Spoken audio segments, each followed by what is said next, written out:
periodista de larga trayectoria, escritor, columnista, fundador y conductor de su espacio en YouTube, Los Datos Duros, el terror de la fachiza en X, antes Twitter y orgullosamente miembro de esta familia sin censura, quien seguramente ha de estar sudando luego de ver emocionado el nivel que se carga la intelectualidad de derecha.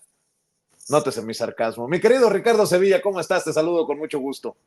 Estoy muy bien, mi querido Vicente, público memorioso. En efecto, estoy muy contento, pero estoy más contento y casi diría yo feliz, porque estos personajes han perdido ya completamente el decoro. Ya habían perdido la brújula, ya habían perdido la vergüenza, pero ahora han perdido hasta el decoro. Y en efecto, como dice Toño Ruiz, le mando un saludo, que estos personajes siempre nos ningunearon. Ese ha sido su caballito de batalla, el ninguneo. No es un argumento, ningunear no es un argumento, es el caballito de batalla de la derecha, de estos intelectuales corporativos a los que solamente les interesa el dinero. Y bueno, estos sujetos ahora, carentes de argumentos, carentes de brújula, están sumamente perdidos y dicen, ¿qué es el recurso que tenemos aquí a la mano? Mentar madres, pendejear y decir otras que ni nosotros mismos nos hemos atrevido. Y la verdad es que tenemos una lengua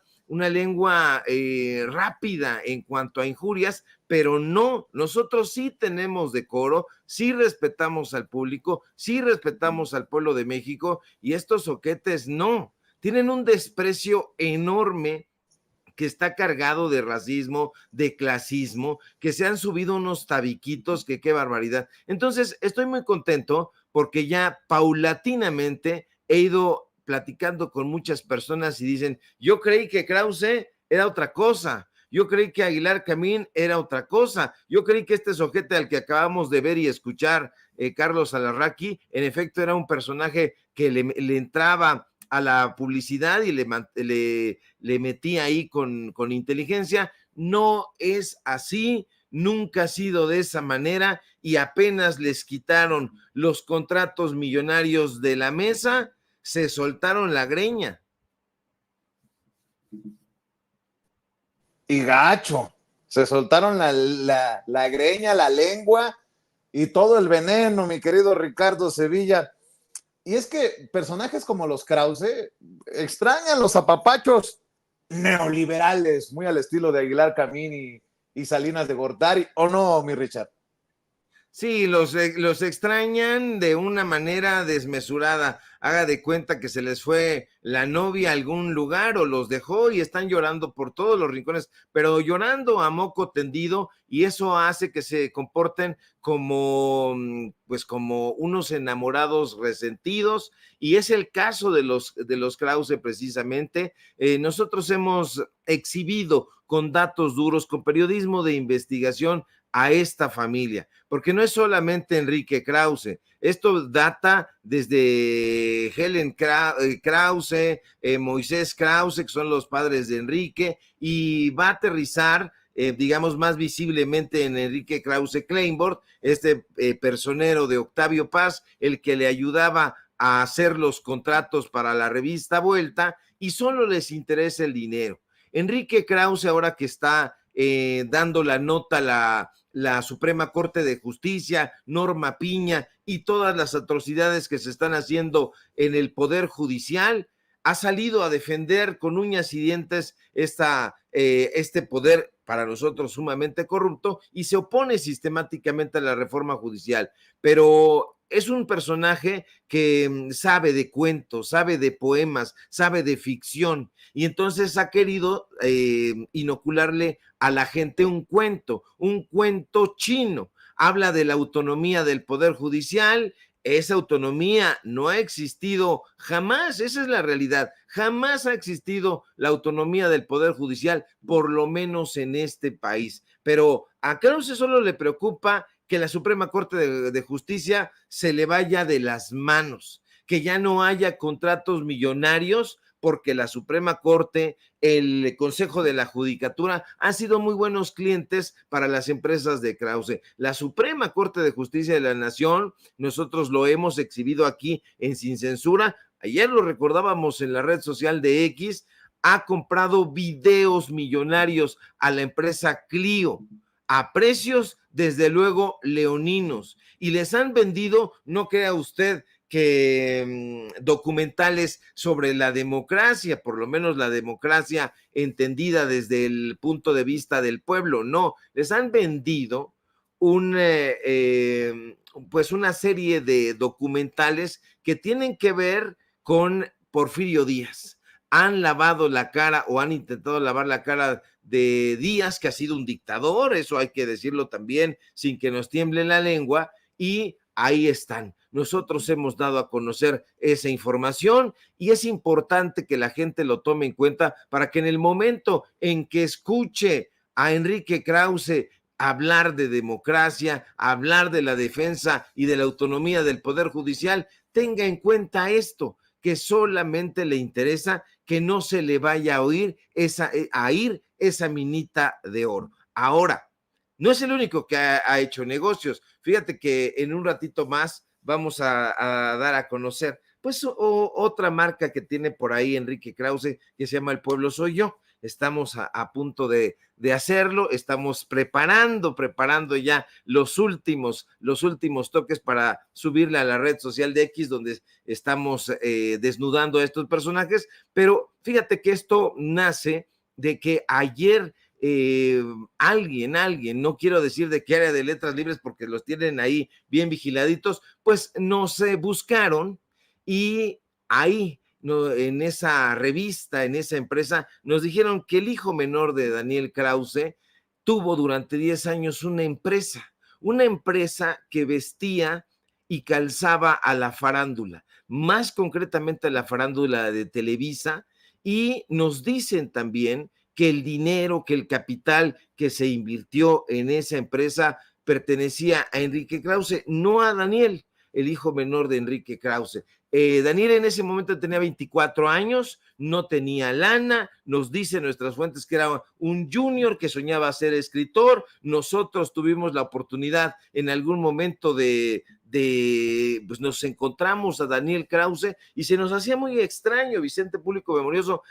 pero muy extraño que un muchacho de 22 años, 23 años fuera tan próspero, que un muchacho que digo, en esa época, a esa edad generalmente los jóvenes están estudiando, están terminando por concluir alguna carrera. No, pues este señor ya tenía chofer y te decía, te damos un ride, nosotros aquí con mi chofer. Bueno, pues eso se debió a que Enrique Krause, usted lo sabe, siempre ha sido un empresario, ha jugado con la cultura, la ha manoseado, pero en esencia es un empresario y ha tenido muchos contactos. No sabemos en qué momento y cómo le hizo, llegó a ser parte de la junta de directiva de Grupo Televisa, posteriormente fue accionista de Televisa, también estuvo participando en Grupo Santander. No sabemos cómo le hizo, pero se sabe perfectamente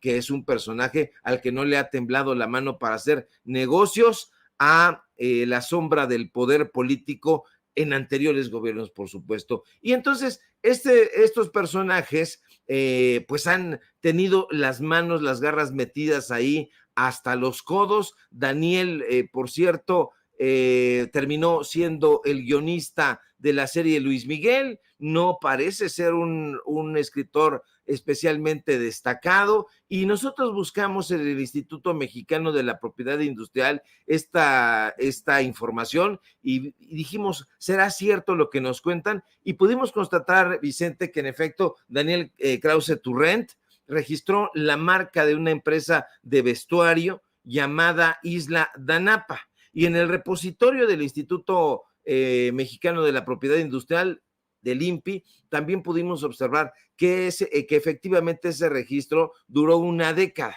Fíjate, curiosamente eran épocas de Felipe Calderón. Estoy hablando de que el registro es del 15 de marzo de 2007, lo registran en ese momento y tiene una duración de 10 años. Entonces dura hasta el 4 de abril de 2017, justo un año antes de que López Obrador llegara a la presidencia. Entonces decimos, ¿qué épocas aquellas de bonanza conservadora, de bonanza neoliberal, donde un escritor el hijo de Enrique Krause, de 24 años, sin trabajo, sin sudor, pues de la nada podía hacerse un próspero empresario. Eso sí, eran apapachos y no tonterías. Por cierto, Vicente, que Daniel Krause en 2015 ganó el premio Letras Nuevas, que implementó la tienda Sambors, propiedad, usted lo sabe, de Carlos Slim, y el premio era para una primera novela de un escritor que no tuviera experiencia en nada, que fuera prácticamente pues un personaje emergente en la literatura, y entonces el $1,000,000, ¿usted a quién cree que le correspondió? A Daniel Krause, al hijo de Enrique Krause, y uno tiene sus sospechas.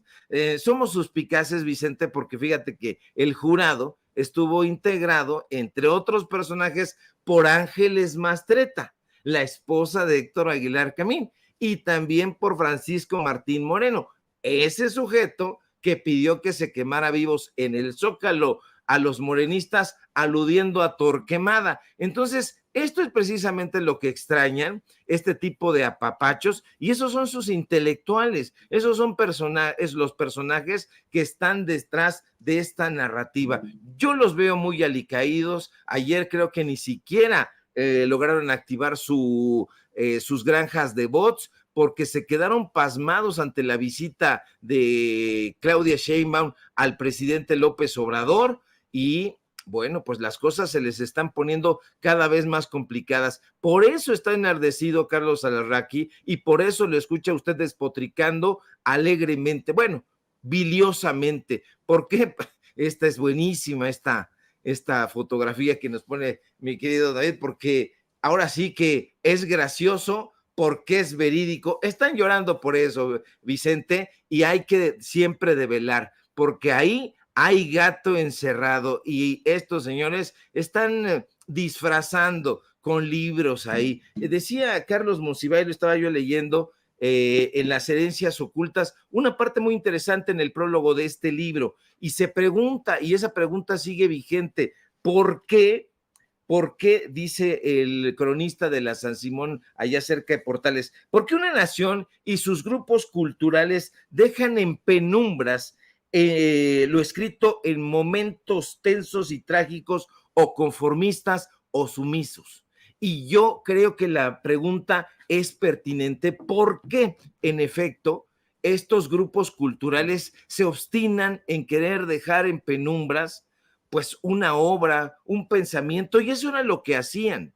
Créame usted que de no ser por las benditas redes sociales, por estos espacios, nosotros todavía estaríamos en el ostracismo, y muchas personas, porque estos personajes se encargaron de dinamitar todo lo que tenía que ver con un pensamiento distinto. Decías tú, mi querido Vicente, estos personajes se citan entre ellos. Estábamos escuchando ahí a la señora Loaesa, ya sabe que son dos Loaesas, Guadalupe Loaesa y Soledad Loaesa, parientes desde luego, hermanas, si no me equivoco. Y entonces dice, como decía mi hermana, como decía mi primo, como dice mi cuate Enrique Krause, pues es que es solamente un cachondeo entre cuates, es solamente eso, y no han podido ni podrán entender la lección, Vicente, porque no han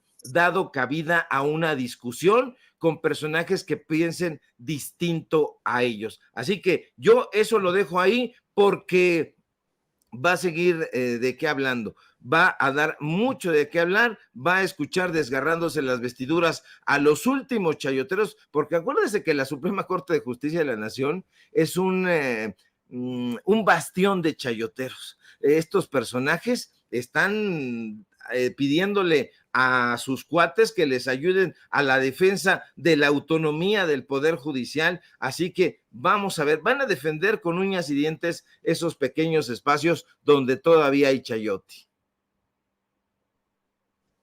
Así es, y estaba leyendo algunas de las declaraciones, por ejemplo, de Azucena Oresti en Radio Fórmula. Pues no, que se supone que hay división de poderes, que el Poder Judicial es independiente. andan con todo contra esta posibilidad cada vez más real y cercana de la reforma al Poder Judicial podrido, como diría el presidente Andrés Manuel López Obrador, y obviamente los voceros de estos intereses muchas veces inconfesables, querido Ricardo, van a seguir levantando la voz y tergiversando todo. El presidente no ha mostrado gran preocupación por el impacto que ha tenido en la relación peso-dólar este anuncio de las reformas, sobre todo al Poder Judicial, y dice el presidente, será en septiembre, el mes patrio, y será en mi gobierno cuando se dé esta reforma al Poder Judicial, así que tiembla más de uno, aunque digan que Claudia Sheinbaum dobló las manitas para complacer al líder autócrata, al autoritario López Obrador. Nótese mi sarcasmo, querido Ricardo Sevilla. Es justamente de lo que hablábamos, Vicente, esta defensa a ultranza y bien pagada de estos intelectuales, de estos personajes disfrazados, en realidad, cabe bien decirlo, estos fantoches. Y esa reforma judicial va porque va.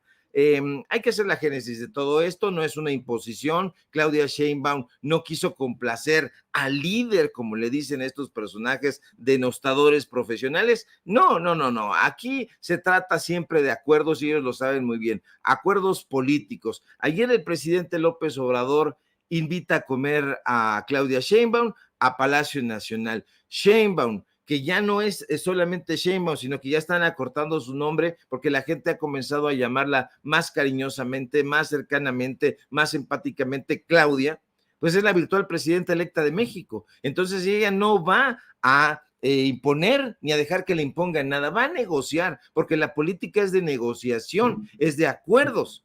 Y hay que decir, por cierto, y celebrarlo mucho, que Claudia Sheinbaum pues es va a ser la primera presidenta de este país en 200 años de vida independiente, y eso hay que celebrarlo, hay que aplaudirlo, hay que recordarlo, porque es lo que no quieren que hagamos. En fin, este es el primer encuentro oficial entre López Obrador y Claudia, y ha sido sumamente emotivo, y lo ha sido porque de entrada se rompe el protocolo. Lo vimos ayer, lo hemos estado revisando, el presidente sale a recibir a la puerta de Palacio Nacional a Claudia, y no solo eso, hubo más, un reflejo espontáneo, los dos intercambian abrazos, sonrisas, besos. Por cierto, ya están haciendo memes, tergiversando imágenes, ya sabe cómo son estos mezquinos, no tienen argumentos y entonces vienen los golpes bajos.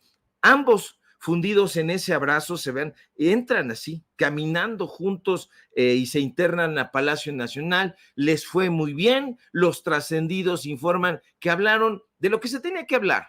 ¿Y de qué se tenía que hablar? Sobre la transición.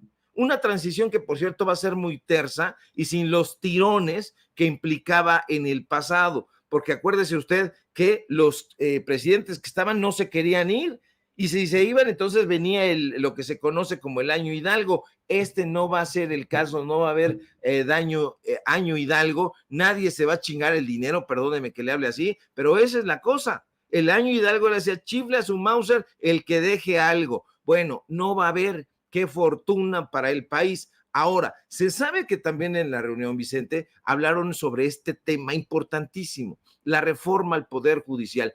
Una reforma que es sumamente necesaria y urgente. Desde luego, en el Poder Judicial hay preocupación al ver el futuro que les depara, y les preocupa a los jueces, a los ministros, a los magistrados, porque vendrán cambios y vendrán pronto. El presidente anunció, y lo apuntas muy bien, que la reforma al Poder Judicial podrá aprobarse en septiembre en su gobierno, y la mayoría de los ministros, de las ministras, magistrados, jueces, pues comienzan a temblar porque ellos ya se imaginaban que podían hacer algún tipo de negociación con Claudia. No, este es un compromiso que incluso Claudia Sheinbaum, y recibe el apoyo de la población gracias a que lo abrazó, pues era justamente tener en el radar la reforma al Poder Judicial. Cambios que, por cierto, van a beneficiar al pueblo de México y no a un grupúsculo.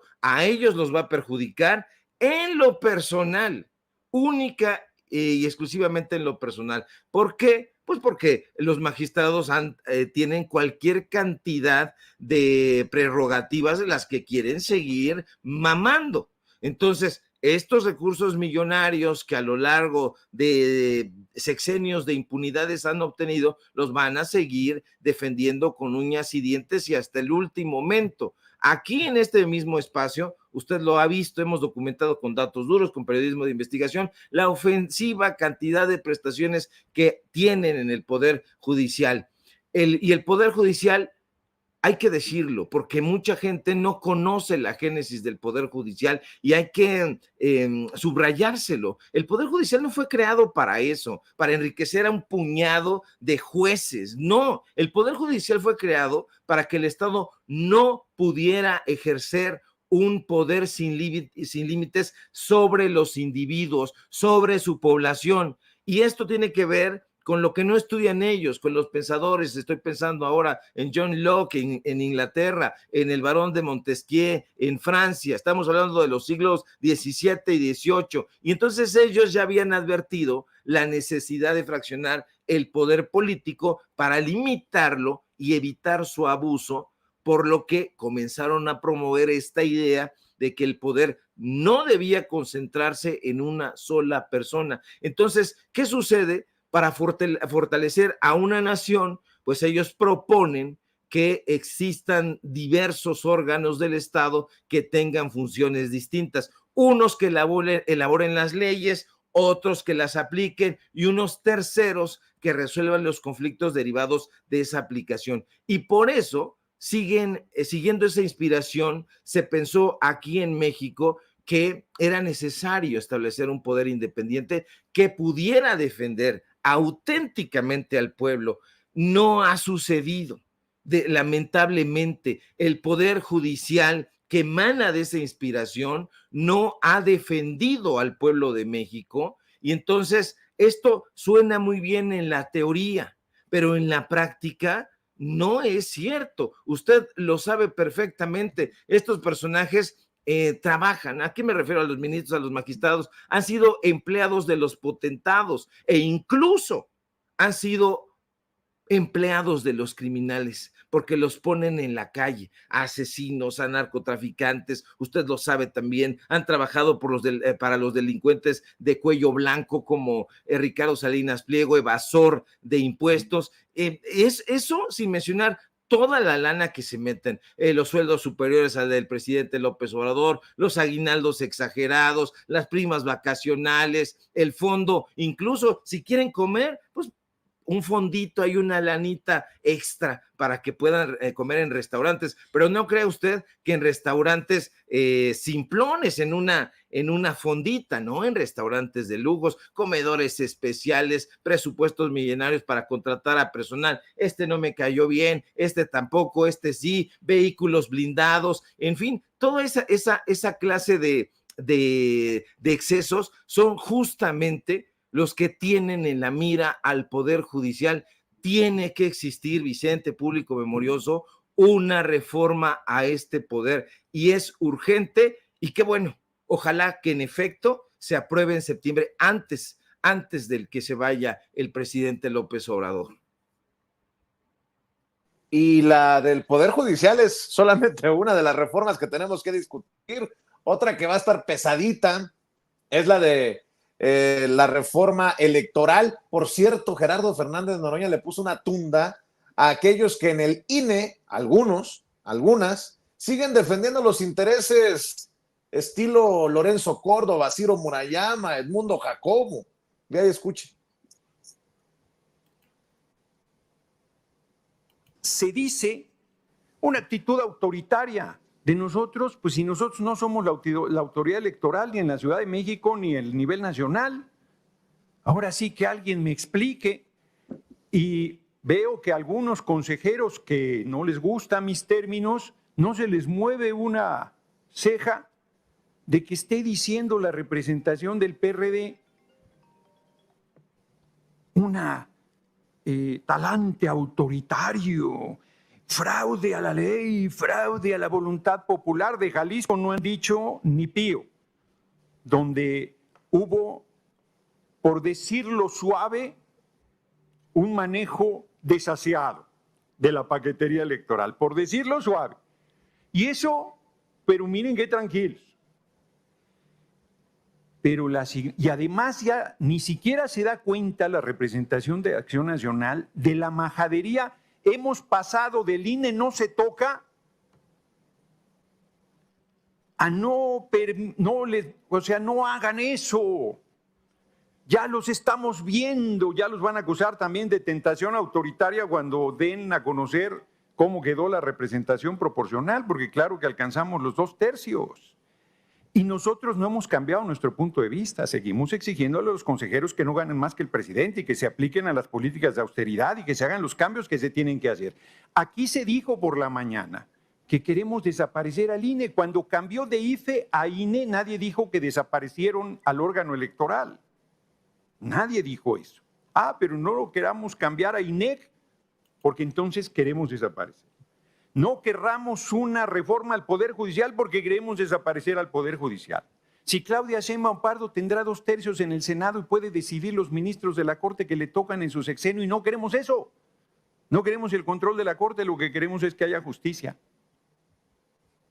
Se vienen tiempos interesantes y seremos, no iba a decir protagonistas, no. Nos daremos el lujo de contar la historia en tiempo real, mi querido Ricardo Sevilla, para esta audiencia diferente e inteligente. Las reformas van, pero eso no significa que no habrá ruido en torno a la discusión ya ofrecida por la propia virtual presidenta electa de México, la doctora Claudia Sheinbaum. Ricardo Sevilla, ¿con qué cierras? Así es, querido Vicente, seremos testigos privilegiados y nos tenemos que sentir honrados en los medios de comunicación alternativos. Medios de comunicación alternativos que, déjeme decirle, tienen un futuro espectacular, un futuro espectacular. Nosotros somos, y perdón que hable en primera persona, pero somos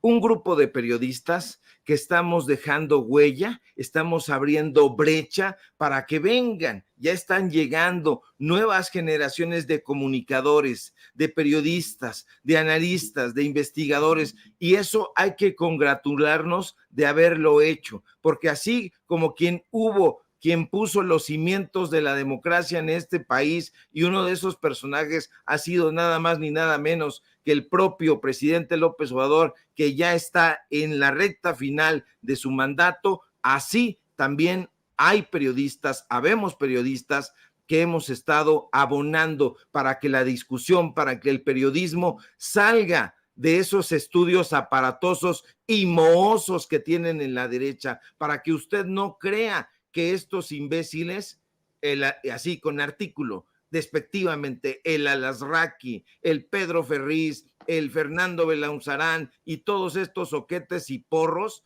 son la única opción. No, qué bueno que así sea. Vienen tiempos buenos, tiempos muy interesantes para el pensamiento mexicano, para el desarrollo de la nación. Yo estoy muy contento de la llegada de Claudia Sheinbaum, de Claudia, como ya le dicen más cariñosamente y más acortadamente, a la presidenta, a quien será la primera presidenta, insisto, en 200 años del México independiente. Hay que celebrarlo, pero no perdernos en la celebración, sino hacer la necesaria celebración, la salutación, y vámonos inmediatamente a trabajar, porque la nación es lo que requiere. Gente trabajando y tesonera como es el pueblo de México, y no huevones como el Danielito Krause o no huevones como Claudio X González, que han vivido únicamente de las prerrogativas y de estar mamando y chupando la ubre del Estado mexicano.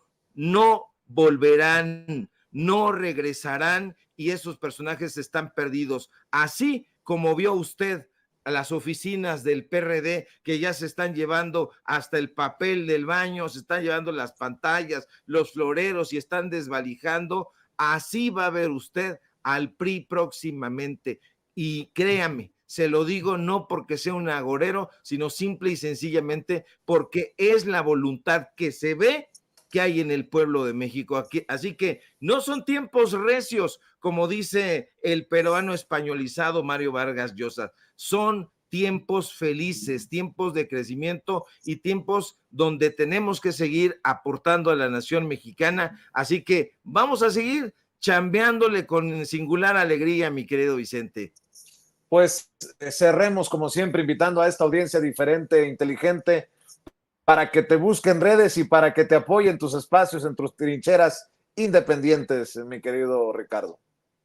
Claro que sí, querido Vicente, público memorioso. Síganme, por favor, en Facebook, Ricardo Sevilla, y nada más. Síganme en Twitter, @SevillaCrítico. Síganme en paralelo24.mx. Síganme en Los Datos Duros. Hoy tenemos informativo en punto de las 9 de la noche. Y, por supuesto, aquí en La Familia Sin Censura, donde somos orgullosamente miembros y nos sentimos muy, pero muy felices. Te mando un fuerte abrazo, querido Vicente, y estamos muy pendientes a la información. Un abrazo que también te envío de regreso, mi querido Ricardo Sevilla, el maestro Ricardo Sevilla, hablando con nosotros sin censura.